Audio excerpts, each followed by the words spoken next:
of the best players not currently in the Pro Football Hall of Fame / Canton. And finally, I'm going to do the NFC East, starting with America's team, of course, the Dallas Cowboys. There's a lot of names you can go with here. I mean, Chuck Howley already made it, so he would have been my choice here, but there's a number of guys you can go with. You know, Cornell Green, some people go with. Some people go with Leroy Jordan, but I'm going to go with Harvey Martin. 4-time Pro Bowler, 4-time All-Pro, Defensive Player of the Year, co-Super Bowl MVP, along with Randy White. He's someone I wish got a little bit more attention. Also part of the 1970s All-Decade team, second team. So that's another name I really like. My next choice for the New York Giants, another names too. You can go with, Del Schaffner. You can go with, Walker Cuff. Some people go with, Jimmy Patton.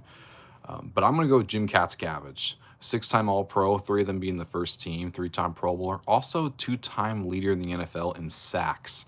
He's one of the best defensive ends not in the Pro Football Hall of Fame. I think he's a big glaring omission.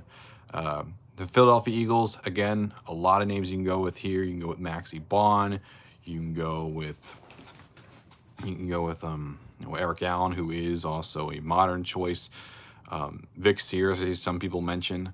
But for me, it's an obvious one. It has to be Al Wistard. He was a part of 6 different all-decade teams in the 1940s.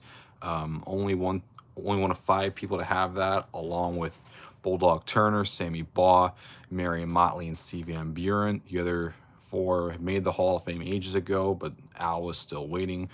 8-time All-Pro, 6 of them being first team. Just unbelievable player, one of the very best players out in the Hall of Fame.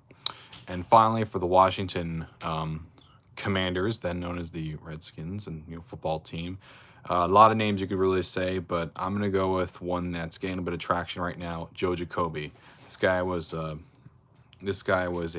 semifinalist 7 times and a finalist 3 times as a modern choice. Very close one year, and was also one of the final 12 for the senior semifinalists. He has been named, I think, the best lineman a couple times. Also part of the 1980s All-Decade team. Joe Jacoby's my choice there. So there you have it, guys. All my most wanted. And I'm going to go through the teams. Broncos, it's Lewis Wright. Chiefs, it's Albert Lewis, but there could be numerous names there. For the Chargers, I have Walt Sweeney.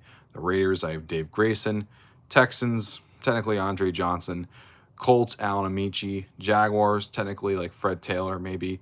Titans, I have White Shoes Johnson. Ravens, technically Haloti Ngata.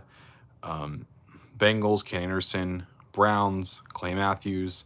Steelers, L.C. Greenwood. Bills, Tom Sestak. Dolphins, Bob Kuchenberg. Patriots, Gino Cappelletti. Jets, Larry Grantham. Cardinals, Pat Harder. Rams, Eddie Metter. 49ers, Roger Craig. Seahawks, technically you can say Sean Alexander. Falcons, George Coons. Panthers, Steve Smith. Saints, Pat Swilling. Buccaneers, Mike Allstott. Bears, Joe Fortunato. Lions, Ox Emerson. Packers, Vern Llewellyn.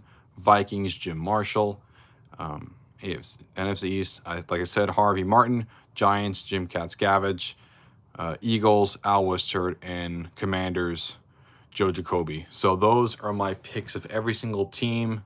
What do you have to say? Who are your picks for every team? Keep in mind, some names like the Seahawks, Buccaneers, Ravens, Jaguars, Panthers, and Texans are too young to have one, so I gave their most eligible, best eligible modern choice. So let me know in the comments below which one you prefer. Like and subscribe to Zennie62 Media for more videos like this. I'll see you guys next time. Peace out.